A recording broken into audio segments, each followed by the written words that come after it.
বাঙালির ইতিহাসের ধারাবাহিকতা তার হাতে সম্পূর্ণ হবে, তিনি তা জানতেন। একই বলে স্বপ্নদ্রষ্টা। না হলে পাকিস্তানের 23 বছরের মধ্যে 17 বছর কি আশায় তিনি কারা জীবন কাটাতে পারেন? এইখানে ভালোভাবে বিশ্ব নেতাদের কিছু নমস্য ছিলেন, যদিও বাংলাদেশে অনেক বিভাগে ফেলে দেওয়া হয়েছিল।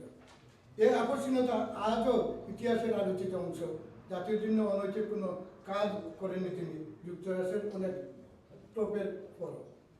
এদিকে বিশ্ব পরিষদে জাতিসংঘ সর্বাধিক রাষ্ট্র মুক্তিযুদ্ধের পক্ষে, বঙ্গবন্ধুর পক্ষে কথা বলার চেষ্টা করে যাচ্ছে।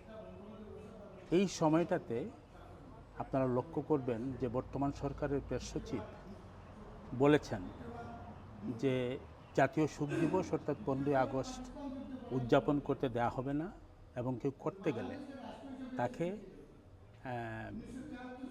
তার উপর অত্যাচার করা হবে, নিপীড়ন করা হবে, তাকে আসামি করা হবে। অর্থাৎ গত 1 বছর তারা যা করে এসেছেন মোবক্রেসির নামে, সেইভাবে তারা করবেন। অর্থাৎ বঙ্গবন্ধুকে মুছে ফেলার যে শুরুটা তারা করেছিলেন গত 1 বছর আগে 32 ভাঙার মাধ্যমে, সেই কাজটি তারা এখনও বলবৎ রেখেছেন। আমরা দৃঢ়ভাবে বলতে চাই যে এই দেশের জনক, এই জাতিরাষ্ট্রের জনক, জাতির জনক বঙ্গবন্ধু শেখ মুজিবকে কোনো ব্যক্তি বা কোনো গোষ্ঠী এই বাঙালি পুরো সমাজকে, পুরো জাতকে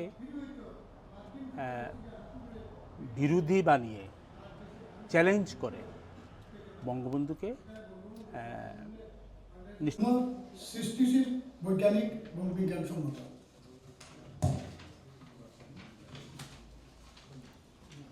তিনি যেন কোনো এক মহাসমুদ্রের আওয়াজ শুনতে পেয়েছেন। তাকে আহ্বান করতে হবে শুধু, তারপর যা করার করবে দেশের মানুষ। এই অপেক্ষা প্রহর 71-এর বান যখনে আমরা আহ্বান পেলাম, আর যদি একটা গুলি চলে, তারপর এবারের সংগ্রাম স্বাধীনতার সংগ্রাম, এবারের সংগ্রাম মুক্তির সংগ্রাম। এখানে সাহস ও ব্যক্তিত্বের সংমিশ্রণে যে সমুদ্র ফেনিল হয়ে উঠেছিল, সে ঢেউ বহন করার সক্ষমতা তিনি বাঙালির হৃদয়ে এবং রক্ত প্রবাহিত করে সেই চূড়ান্ত ডাক দিয়েছিলেন। আমাদের 30 লক্ষ সংগ্রামী জনতা প্রাণ দিয়েছিলেন, আর 4 লক্ষ মা-বোন সম্মান হারিয়ে সে ডাকের চূড়ান্ত বিজয় ছিনিয়ে দেশকে স্বাধীন করেছিলেন। 75 সালে দেশীয় আন্তর্জাতিক ষড়যন্ত্রের মাধ্যমে সপরিবারে শহীদ হলে পরের দিনে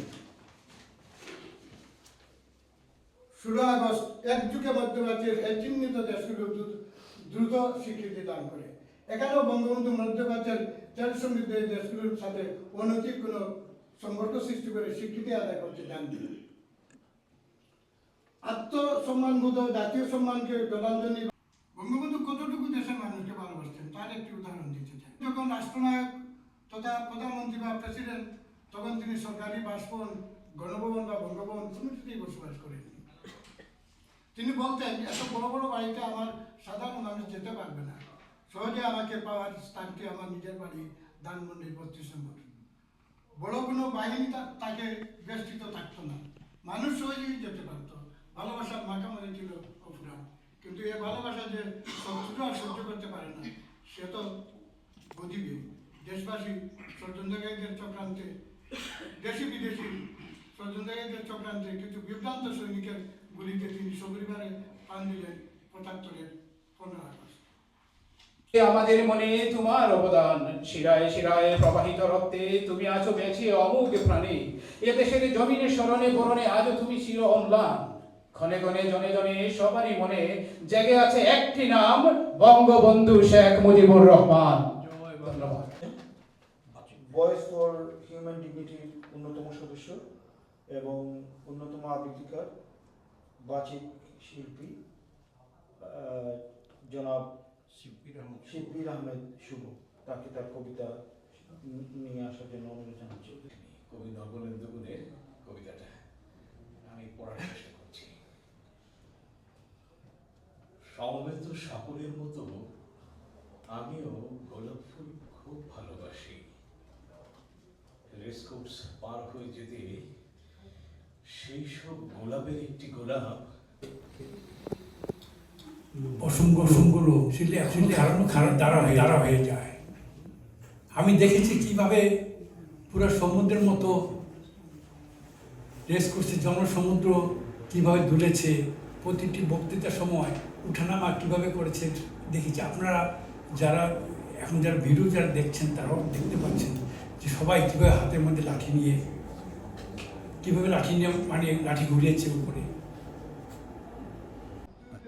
আমরা আজকে বঙ্গবন্ধুর 50তম মৃত্যুবার্ষিকী উপলক্ষে বঙ্গবন্ধুর শক্তি, বঙ্গবন্ধুর মুক্তি শিরোনামে একটা অনুষ্ঠান করেছি, বিষয়ভিত্তিক আলোচনা। এইখানে আমরা যাদেরকে আমন্ত্রণ জানিয়েছি তো অনেকেই বিশেষজ্ঞ, অনেকেই বঙ্গবন্ধু সম্পর্কে জানেন, কথা বলেন। যারা উপস্থিত হয়েছেন তারাও বঙ্গবন্ধুকে সেইভাবে ধারণ করেন।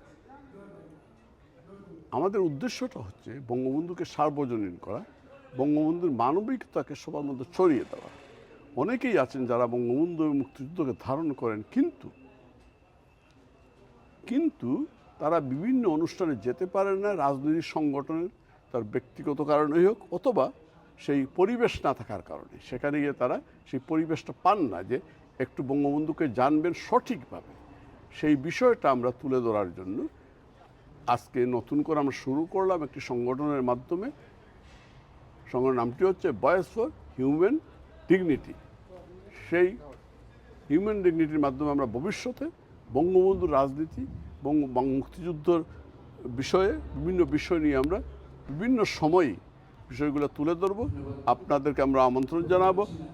আমরা চাই আপনারা বঙ্গবন্ধুকে জানুন, মুক্তিযুদ্ধকে দেয় এবং নতুন প্রজন্মকে সঠিকভাবে বঙ্গবন্ধু মুক্তিযুদ্ধকে দেয় আপনারা জানাতে আমাদেরকে সহযোগিতা করুন, তাদেরকে বিভ্রান্তি থেকে বের হয়ে আসতে সহযোগিতা করুন।